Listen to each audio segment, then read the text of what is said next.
Welcome to the Chasing Genius podcast. My name is Crystal, and I am your host for the number one show for creatives in pursuit of their own creative geniuses. You've come to the right place.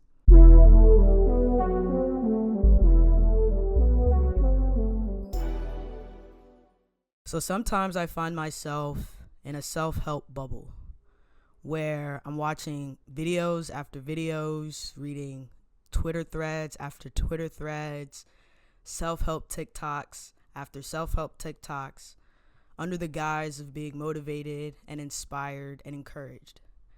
But far too often after watching these videos and feeling motivation, I find myself only a few hours later or even a few days later back to square one, feeling unmotivated, uninspired, and most importantly, overloaded with way too much information. That happens to me quite a lot. It happened to me last week. Self-help was created for the people who are the go-getters, essentially. People who have a vision, people who are ready to chase their goals, who are self-starters, so to speak. People who don't need other people telling them what to do, but they're able to find their weaknesses, they're able to know what their shortcomings are and attack it head on. And they do that with the help of self-help. It could come in the form of books. These days, it comes in the form of YouTube videos, TikToks, Twitter threads, the list goes on, right? I consider myself to be a self-starter. I have no problems telling anybody what my shortcomings are. I know I have strengths too, but a lot of the times I notice my shortcomings a bit more and I try to attack it head on. And a lot of times me trying to attack my shortcomings head on leads me to YouTube typing, how do I become more productive? How do I get more fit? How do I read books faster? How do I learn faster? How can I become a better designer? How can I build a personal brand? How can I make my creativity happen when I don't feel inspired? And now I'm in the hole of how-to videos that are supposedly teaching me how to become a better insert whatever the brief is for me. And I've noticed that me doing this right is actually preventing me from creating. It's actually limiting me from doing the very thing that I actually need to do in order to become better at that thing.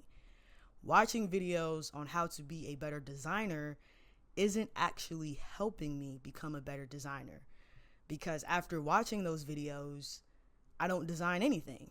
I pretty much close the laptop and go about my day feeling like I was productive, but I actually didn't produce anything from being productive. And I think as creatives, this tends to happen to us a lot. I think it happens to people as a whole because we overthink what it is that we're supposed to be doing, right?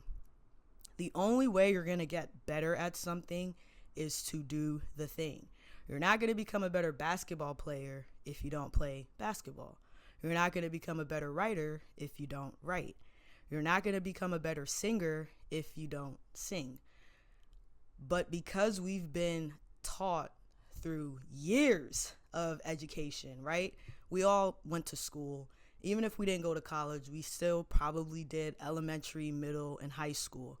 And a lot of learning wasn't practical. It was a lot of reading. It was a lot of studying and taking notes and taking a test in order to prove that we were knowledgeable in this field or at this thing. And a lot of times that dribbles into our adulthood where we think in order to learn something or in order to become better at something, I have to consume a lot of information about this topic in order to be deemed knowledgeable. But the people who are deemed knowledgeable are smart, but they still lack the practical skill set in order to develop that skill that they want to do, right?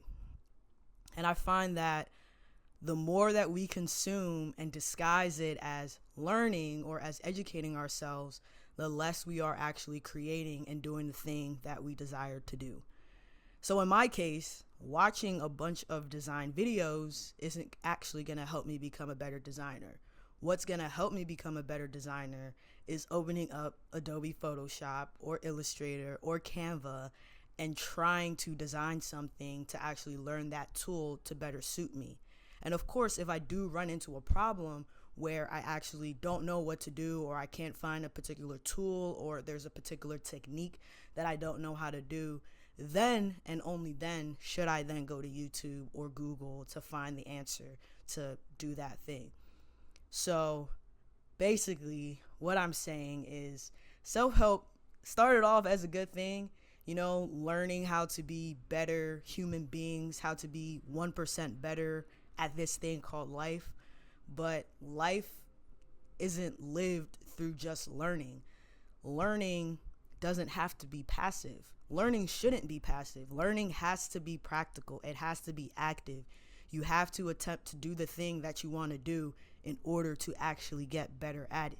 This is a lesson to myself, because far too often I get stuck in the I'm learning, I'm taking notes, and I'm not actually putting pen to the paper and actually trying to do that thing.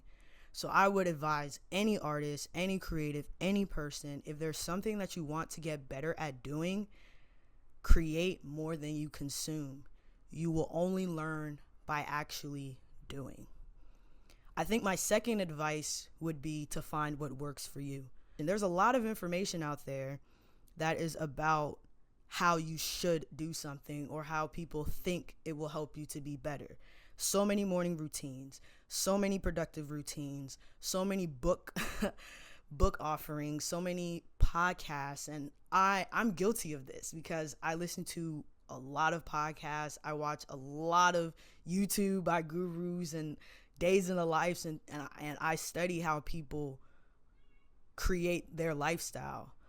But honestly, none of that is going to help me if I don't create a lifestyle that works for me, right? And I'll give an example. Cold plunges. All the billionaires and the millionaires and the wealthy people and the successful people, they swear by doing cold plunges in the morning or in the evening, or I don't know, whenever it fits in your schedule at this point. I hate the cold. I don't desire to be in the cold. I don't care if it builds my mental toughness. There are other things in the world I rather do to build my mental toughness than to sit in an ice bath for a minute to 5 minutes. Absolutely not. I don't care that I was born on the East Coast and I experienced all the seasons. I don't need an ice bath to make me more productive, right? If you watch these videos and you think you have to do every single thing that these people are telling you to do, it's not going to work for you, because we all have different personality traits. Like I'm a morning person. Some of my friends are the complete opposite of me. They are more productive in the evenings, right? I'm not going to change myself to try to be more productive in the evenings when I fall asleep as soon as it gets dark outside. It won't work for me. I have to find what works for me. And you don't even have to. The thing is, people be having like 10 steps in their morning routine. You don't need that many. If what works for you is waking up, washing your face, brushing your teeth, and sitting down and getting work done, and then doing your gym and other activities later in the day, then that's what works for you. If that doesn't work for you and you prefer to have a longer, routine in the morning and then do all your deep work later on in the day, then that's what works for you. But the most important thing is to have an intention behind why you're doing these things and why it works for you. I prefer to journal. I don't journal every day. I journal about 2 to 3 times a week. That's what works for me. For someone else, it might be journaling every day. For others, it might be meditating. For others, it might be taking a nap in the middle of the day, to get rejuvenated for the afternoon work. But you have to find what works for you. Everything that's on the internet, yes, it's cool that we have access to information and we have access to resources and things that will help us to become better, more productive people. But those things only work if the intention behind them is what helps you become a better person. It's what helps you become 1% better than who you were yesterday. Don't just do things because you see your favorite person doing them. Do things because it helps you to become better. In the end, self-help, how-to tutorials, all these things on YouTube, they aren't bad. It's a blessing to have access to things and resources that help us evolve creatively as individuals. but you have to make sure you are doing them sparingly and still listening to your heart and to your mind on what you should be doing. Because everything that glitters isn't gold. And just because there's a wealth of information on the internet, it doesn't necessarily mean that they're all gold. Still find your people, still find your tribe, still find your community. Because at the end of the day, this self-help pandemic is only going to get worse. So you still got to do what works for you. Thank y'all so much for listening. If you enjoyed this video, comment down what are some tips and tricks that you help yourself with when it comes to self-help. And remember, the genius in me sees the genius in you, and I'm always, always rooting for you. Peace.